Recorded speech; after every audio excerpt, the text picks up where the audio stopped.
आपको पता है, जब हम पिछले जन्म में मर गए थे तो हमारा भाग्य नष्ट हो गया था।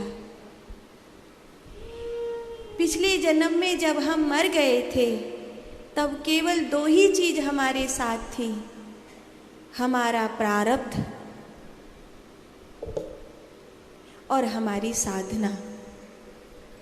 केवल 2 ही चीज हमारे साथ थी।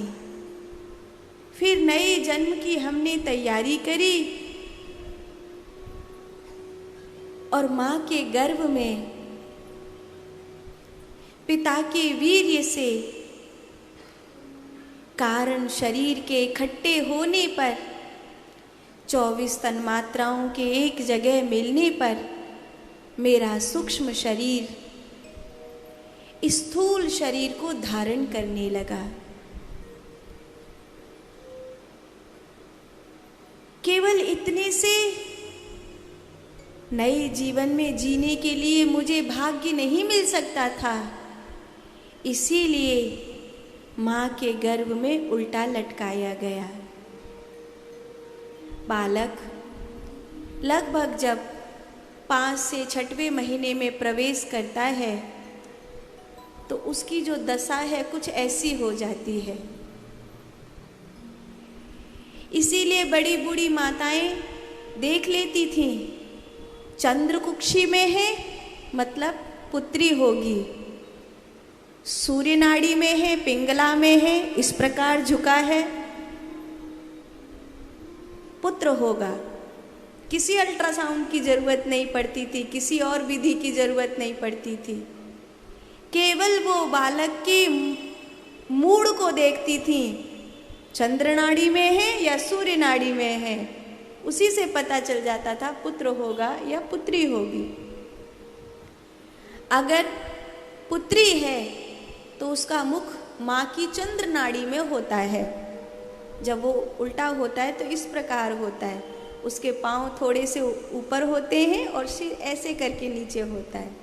तो जब इस प्रकार वो होता है चंद्र नाड़ी में तो वो पुत्री है, एक कन्या है, वो चंद्र गुण से प्रभावित है।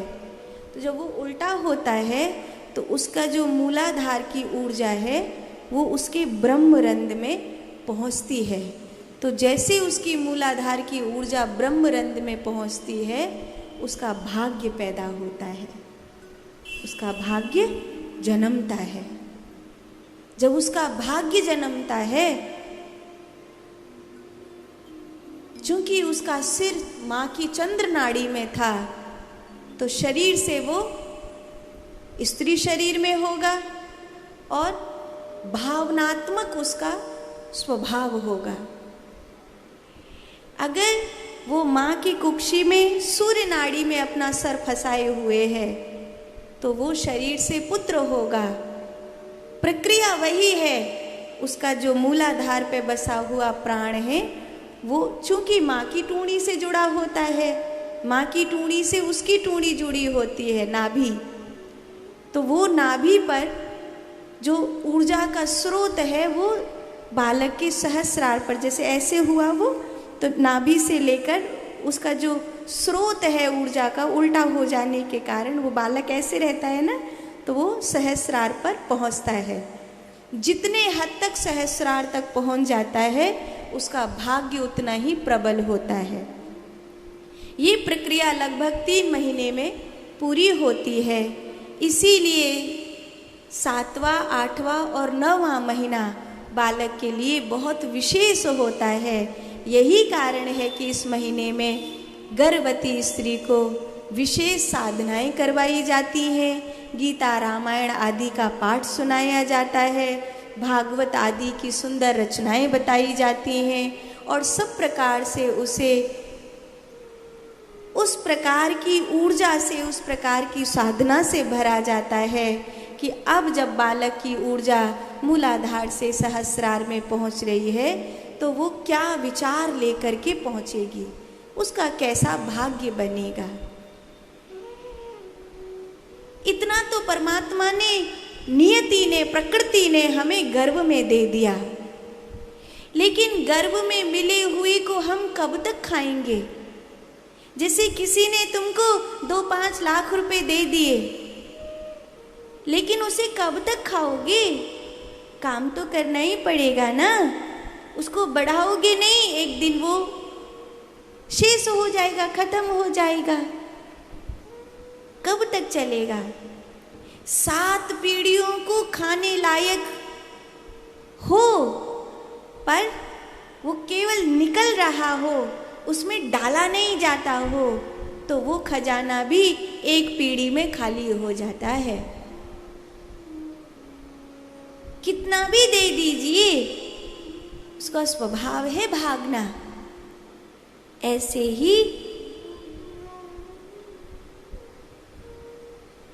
गर्भ में जो मिला है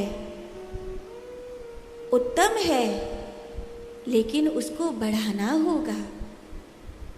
तो ज़्यादा नहीं, कम से कम 5 से 10 मिनट रोज बैठिए और ध्यान की इस धारा को जो आपने और हमने गर्भ में पाई है, उस भाग्य को